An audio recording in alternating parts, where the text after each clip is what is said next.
What's up guys? In today's video I'm going to be teaching you how to do my favorite trick, the hang 5. First thing you're going to need to know for this trick is that it takes a while. You're not going to get it on the first day. I know I didn't.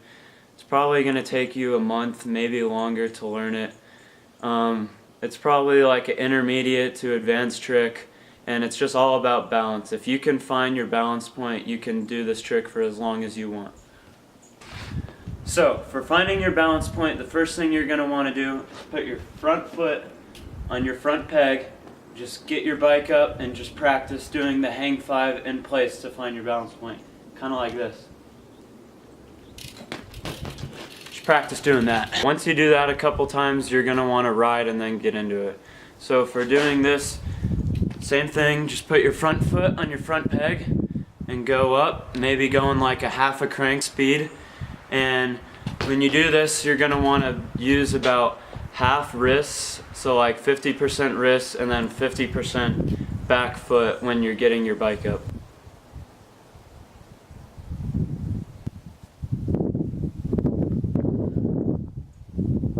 Wow. Once you get into the hang 5, you're going to notice that your foot that's not on the peg is going to be kind of swaying like naturally on its own, and that's because it helps you stay in the hang 5. So with your foot, when you're in it, if you're going too far forward, your foot is naturally going to swing back towards the back of the bike. If you need more weight forward, if you're like too far back, your foot is going to naturally swing forward towards the front of the bike. And that's just to help you stay in the hang 5. You're going to want your knee slightly bent. So this is going to help you be more towards the ground, like this. So a lower center of gravity, which is going to help you balance more, because if you're higher up, like tall, it's going to be harder to balance and you have a better chance of falling over the bars or falling on your face maybe, which is not fun. Also, elbows slightly bent, like that about is where you're going to want to be. Another important thing is that whichever foot you have on the peg, that opposite arm is what you're going to want to have most of your weight on. So that's going to help balance your weight out. So when you're in the hang 5, a good tip is to be looking forward. Look forward. One thing that really helped me learn where my balance point was at when I was learning hang 5s was drag your foot whenever you're getting into the hang 5. It'll really help you figure out where your balance point is at, and it does wear out your shoes. As you can see, I taped mine because I got a hole in them. Here, I'll show you.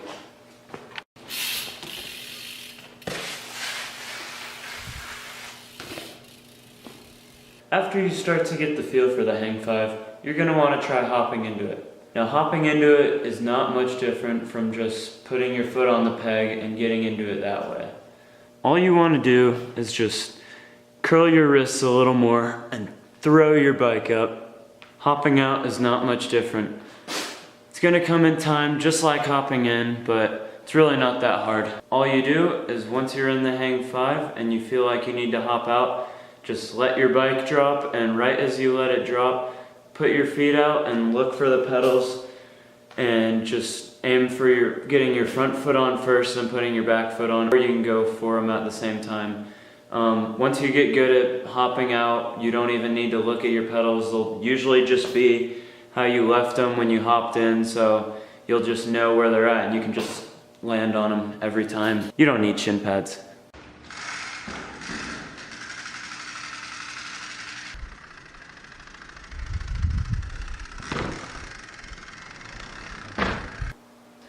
The biggest problem I faced when learning this trick was that my bike would always fall down right when I hopped into it. Picture it this way.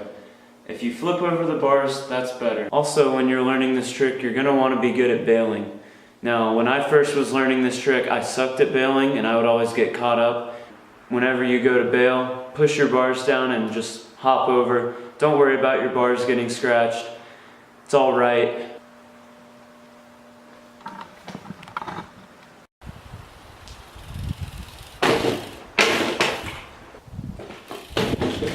The best way to learn this trick would be to go to an empty parking lot and at first just try getting one spot, then try getting 2 spots, then 3, And then once you get really good, just try hang 5 the whole thing. This trick can be really stressful learning, but I promise you, if you stick with it and just try them like every day, 24/7, day and night, promise you you'll learn it within a month.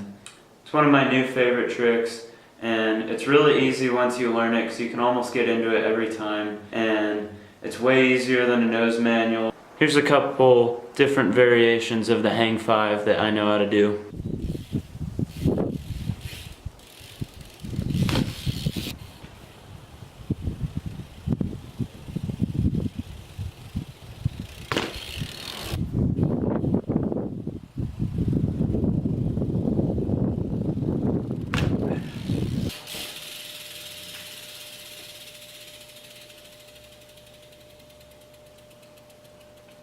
The most important part of this trick is commitment.